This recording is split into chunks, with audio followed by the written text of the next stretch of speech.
Bonjour, c'est Dominique. Aujourd'hui, je vous fais un petit tuto express pour vous expliquer comment faire les plaques que je mets sur mes livres. Alors, j'en ai pas mis beaucoup dernièrement, mais c'est quelque chose que j'ai fait beaucoup dans le passé, puis c'est juste que dernièrement, ça n'a pas donné que j'avais le besoin de faire cette technique, mais je vais vous l'enseigner. Alors, ça se trouve être une carte qu'on choisit, qui est belle, ou ça peut être un point de croix. Souvent, je les fais avec des points de croix, bon, ce que vous voulez. Et vous voulez avoir une plaque qui est un peu plus grande, qui va être posée sur un livre, et puis aussi avec une décoration dessous. Alors, je vais vous en parler un petit peu. Alors, premièrement, j'ai décidé du format. Alors, moi, c'est pour mettre sur un livre ici. C'est décidé du format de ce que je vais mettre sur mon livre. Alors, la carte était plus grande un peu. J'en ai coupé un petit peu. Et puis, je me suis taillé un morceau de carton. Alors, toujours le carton que j'utilise de poids moyen pour faire mes albums, mes couverts d'albums. Un peu plus grand. Alors, vous voyez, moi, je vais le mettre en biais comme ceci. Alors, mon carton est un peu plus grand.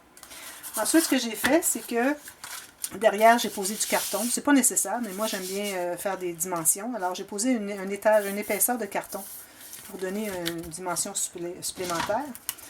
Et puis, là, maintenant, je vais vous montrer. Alors, j'ai choisi le papier sur lequel je vais mettre ma carte. Alors, j'avais taillé mon morceau de carton, qui est toujours plus grand que la carte, et j'ai collé mon carton sur l'envers de mon papier. Et là, je fais la même découpe comme quand je fais les couverts d'album. Alors, comme ceci. Alors, comme vous savez, je coupe en angle comme ceci, un angle un peu fermé, pas complètement ouvert. Et je me rends seulement à environ l'épaisseur du carton, peut-être un petit peu plus que l'épaisseur du carton. Alors, vous voyez, ici, j'ai environ 1,5 mm. C'est ce que mon carton mesure à peu près. Et puis, j'ai coupé un angle comme ceci, pour que quand on les plie, ils vont se croiser. Parce que si on fait une coupe complètement en 45 degrés, on risque, quand on les plie, qu'ils ne se croisent pas. Alors, voilà. Maintenant, ce que je fais, c'est que je plie les 4 coins. J'utilise ma règle qui est... Je vais prendre le petit un instant.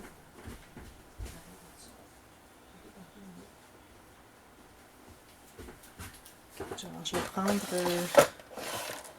ceci. Ici. Alors, quelque chose de rigide. Alors, je vais tout simplement passer ici le long de mon carton.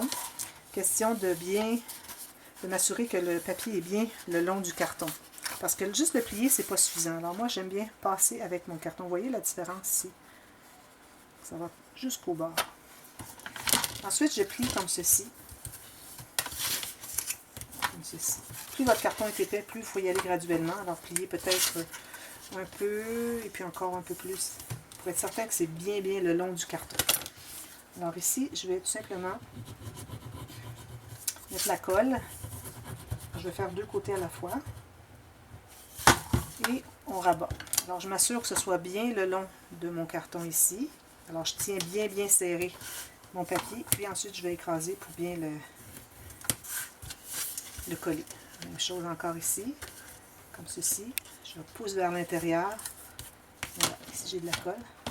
Parfois, il y a de la colle qui ressort. Comme ceci.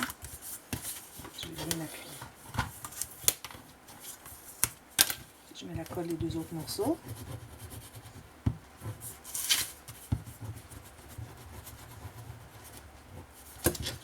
Alors ici, je vais presser le long de mon carton. Je pousse vers l'intérieur avec mes doigts. Que ce soit bien au bord. Sinon, ça fait des poches sur les côtés et c'est pas très joli. Comme ceci. Comme ceci, tout simplement.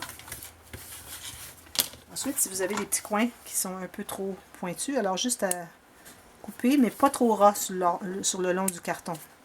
Juste couper ce qui dépasse. Parfois, il n'y en a pas. Voilà. Ensuite, moi, j'ai décidé que mes choses étaient ici toutes ancrées. Alors, je vais ancrer mon carton. Ceci.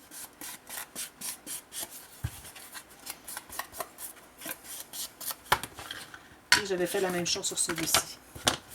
Alors là, moi, ici, j'essaie de répéter un peu, mais pas trop. Alors ici, j'ai du jute sur ma tranche. Alors, je vais coller des morceaux de jute qui vont être sous ma carte, sur ma plaque.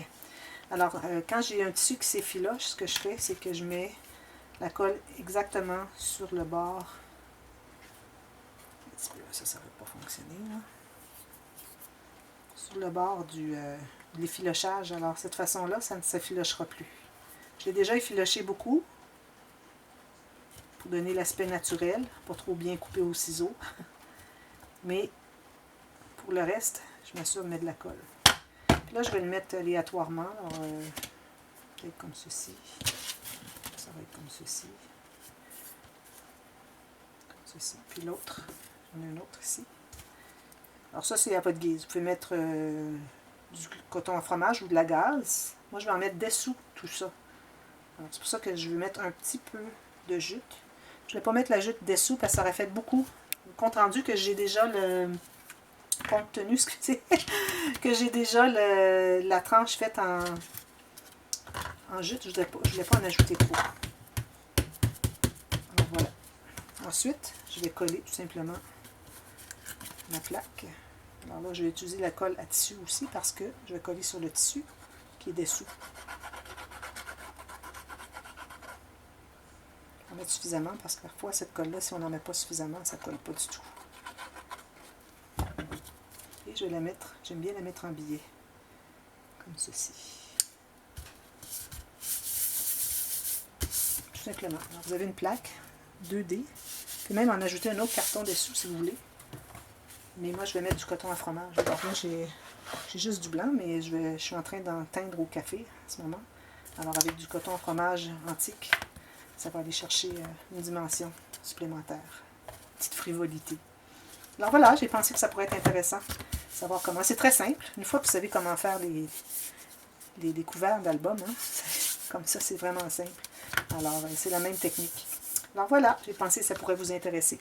Merci d'avoir regardé. Bye bye.